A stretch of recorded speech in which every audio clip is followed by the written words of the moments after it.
Welcome. It's going to be very interesting to teach you this. Never played this game before, so it should be a lot of fun. We're judging you constantly. You're getting judged. Who are you? This is where everything's going to start and go down. And then we've got a despair track. So we'll put the despair track up here beside the game board. We're not going to put it here because on this board, if you notice that there's these little hallways, you can actually leave the board. And when you leave the board, you're going to use cards like these realm tiles to allow you to explore outside of the castle. So this is Castle Camelot, and we begin in here, and we're going to move our way out. And as you slowly but surely build your way out, you're creating a secondary map. Almost like a Carcassonne thing. Yeah, exactly. Sure, and then okay. down here, the docks and the sally port, you also can leave And explore. Exactly. Yeah. The caveat is, if you look at the Camelot board, we've got forests, and we've got mountain regions, and we've got a rivers region. On the back of the tiles, there's regions on the back of the cards, and the regions... The region tell you where you can place your Yeah. cards. So Okay, so I see this one has a little blacked out on the one side. That's right. So that means this region works for that area and that area, but not that area. Exactly. Exactly. Mountains and rivers. So in this case... mountains and rivers meet over here. Rivers and Yes. mountains. So, and when you leave the sally port, that's the one you're going to want to use. now, what's cool at the bottom here is when you start the game, you can only go mountain river ones here, forest river ones here. Forest River one. But when these paths connect, you can play both of these in either location. Does Yeah. that make sense? I think I follow. The same applies if you somehow connect the bottom ones to the top one, but that doesn't happen as Yeah, often. if you work your way around, which done it we've done once. once. Yeah. Yeah. So you've got different regions, and you can only play in the correct regions until you connect them, and then anything that's connected can go anywhere. Now there is a 3-region one where it can go anywhere, and that's kind of like the wild cards. They help change up the map every game. Take a look at the stack of characters. Yeah, With stats and powers you may not understand. exactly. Yeah. There's a core set of characters that we have. For the purpose of this game, we're actually going to play with all of the expansion content included in the game. There are 20 characters there. In the core set, there's going to be 8. Oh, the Lady of the Lake. Perfect choice. I guess I'll go next and take Gawain. Why you gotta do me like that? kidding, just kidding. I'll take King Arthur because Because you always take King Arthur. I always take King Arthur. That's the perk of I'll creating a pick game. Gawain. I love Arthur. Guy Yax gets to play as wizard. I'm playing Gawain the Brash because he gets extra health, which is super good. I guess the next thing is we're probably going to give all of the characters their destiny tokens. So each of the characters have destiny tokens, and these are the destiny tokens. And every character starts with 3, except for Lancelot, who starts with 5. The destiny tokens are used in game to modify the fate of your character. They're a resource you can manage to improve your odds if you're doing something really crucial. They're challenging to get back, but they tend to be really important to succeeding at the game. So we'll shuffle all these up. And then certain character or item abilities will also cost destiny. Yep. Okay. So they're a resource. So Shuffle stuff? yeah, I can shuffle stuff up here. The starting gear is split up into various weapons and armor. You pick a weapon and an armor. It doesn't effectively matter which ones you pick. They've all got names, but that's just for style. Just for theme, yeah. And they go on your weapons and your armor slot on the character sheet. So It says at the bottom of the card, weapon or armor. gotcha. And then it tells you what it can do. And most weapons and armor are breakable, and breakable is something that you will do to avoid taking life-threatening damage in a combat. The idea is the starting armor and weapon give you something to increase your health at the beginning of the game. You'll quickly want to replace it with more useful equipment. Yeah. Which we'll Dunk. get to. Because there's a lot of other equipment in the stacks that can still be broken for to block a wound, but also have abilities that will help you out through the game. Okay. So I just put it on my. Yeah, so you put the armor under the armor, the weapon under the weapon. So you are the priestess of Avalon with a spear and leather vest. I'm going to use the Warhammer and the Protective Cloak because I want to be Thor. Perfect. There we go. There's this deck here, which is the Armory Deck. The Armory Deck is an upgrade of weapons and armor only. So if you want to replace your starting gear, this is a surefire way to make it happen. That's a golden shield. The golden item, which looks like a small potion bottle, is considered expendable gear. They're called items. And they are things like healing potions and They're repair single-use kits. items. Yeah, single-use items. You get the item, it tells you on the card what it does. One of the main things you want to keep in mind about the various stacks is which slot they take up on your sheet. So your weapons and armor are always going to take up a weapon or armor slot. whereas your items will usually take up a special slot. And then there's And- artifacts. Yes. What he's about to get to. relics. Relics, sorry. Can So go the relics, they are a mix of things that can take up special and weapons and armor. They're kind of one-off pieces of gear. These three decks, these two decks are important because they're the only decks you can draw a Spoils of Victory from. Again, explaining in combat. So we'll keep those aside. Then we have a Stables deck, and the Stables deck are these little brass horses.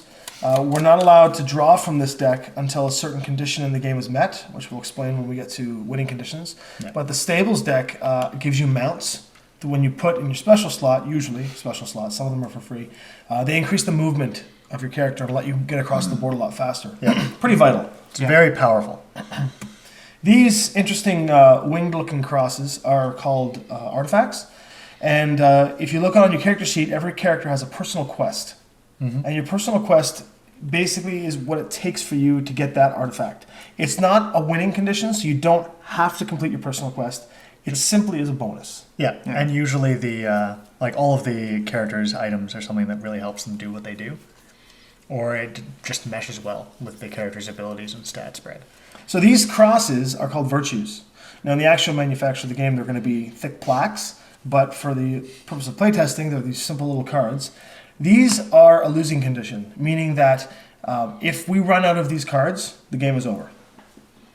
Okay. But you can get these cards in game, and as you get them, it's one per character, and they're unique special abilities that don't take up any slots. They're just something in addition to your character that when you get one, they're cool one-off powers that you can use that's solely for you.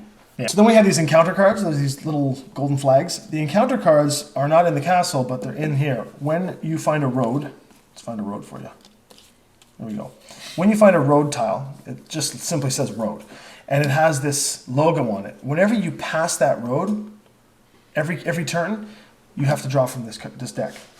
And it's just random good or bad things that are going to happen to your character on the road. Yeah, it's about Easy as that. 25% cool stuff and 75% super annoying. They make the character's journeys a little bit more unique and interesting. Yeah. So it's not just go complete the quest every time. Yeah, so it's only when you're crossing the road, though. They make it a little bit harder to plan out your actions later in the game. These golden skulls, this is sort of the make or break of your adventuring. The encounter cards are called the skull cards are called roaming threats. Now, roaming threats have a set of unique information on them, monster stats, and it helps us place out on the realm tiles and in Camelot these little monster tokens. And all these monsters are going to have special movements and things all explained on the card. They have special powers and they have statistics that your statistics versus their statistics. You'll be fighting them in combat. Before we get started, what you're going to want to know is how to win the game. We need 3 quest tokens per player. You get a quest token each time you complete a quest.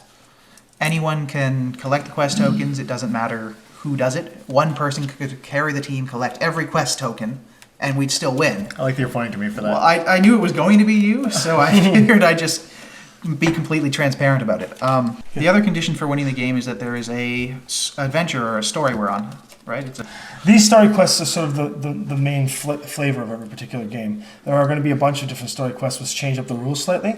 They alter how certain things are affected, but generally these quests are fairly straightforward. The objective of this quest is we need to find specific lands. There are 4 specific lands in this deck, so we're going to have to find them somehow by searching and roaming.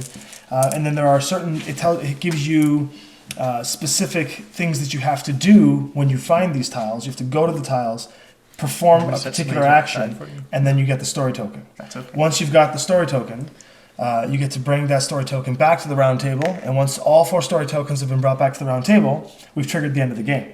So the takeaway from that is that we have to travel out into the world flipping up tiles to find specific locations, perform checks in each of those locations, and bring back the tokens to the round table while collecting quest tokens. So that part of it's sort of the story is like capture the flag while we're doing quest Kind of. tokens. We're grabbing kings by the ear who are being all whiny and being like, no, come with us. If that little gold thing reaches that black star, we're done. This is called the despair track, and the despair meter goes up every round after we've all gone On once. top of that, there are also certain enemy special abilities or random encounters that will come up that will make it go faster.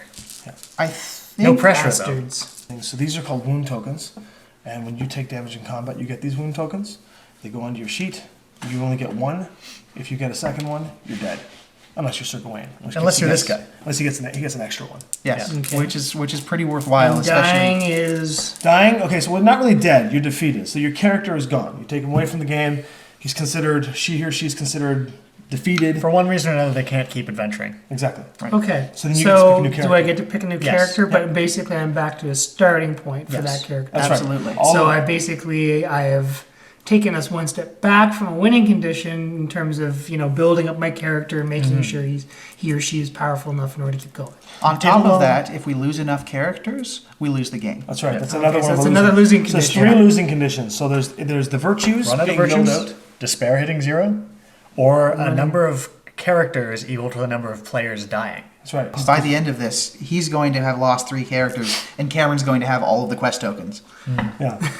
See, now that you've said that, I'm just gonna die. Yeah, you're gonna die first. My character's going gonna drop like flies. I hope so. You're trying to jinx me. Always. So let's pick some models here. In the game, we're gonna have little standees, but we've got this. This is actually an old, like Arthurian model set that I bought many years ago. This So guy, these are he's actually got the old most characters. impressive plumage. I There want you the go. Saleh. It's my favorite I'm gonna helmet. go for the Yeah, Arthurian you model, and we got a couple of choices there for you. So, one thing about Rolling, this, you say. one thing about the rolling before we get to that, we're using regular pipped d6s. We're using regular pipped d6s in the game itself. These d6s are going to be covered with symbols, and those symbols are going to correspond to the 4 attributes that are in the game, and that's going to determine victory conditions in combat and other successes that you have to try and achieve. For now, though, all you need to know is that if you roll a 6, that's 2 successes. If you roll I know how dice work. If you roll a 5, that's 1 success. That's right. And the game is when you're doing challenges is all based on successes. Yes.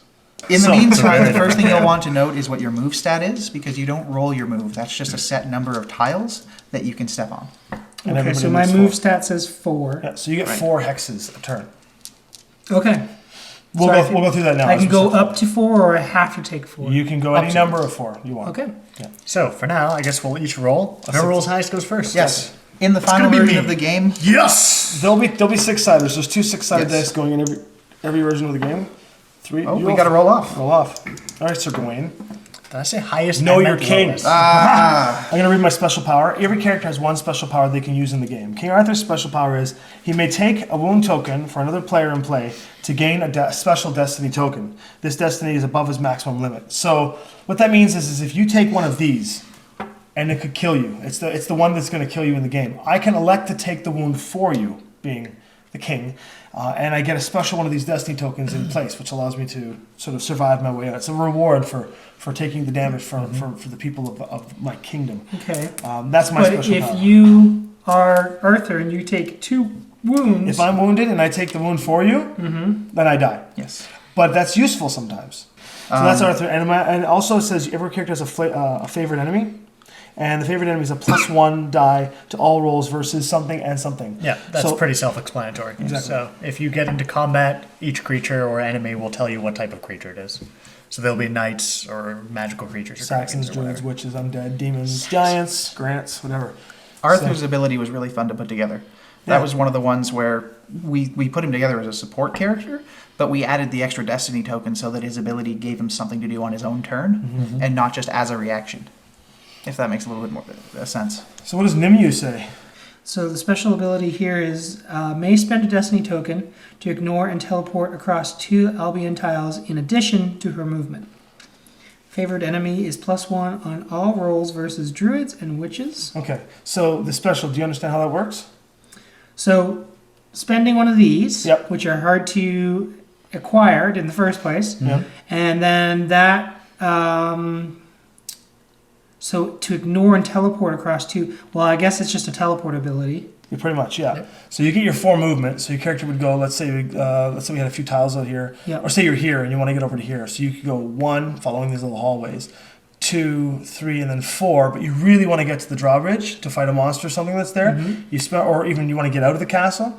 So you spend the destiny and you get to teleport across 2. So you go 1, 2, and you land on the 3rd one.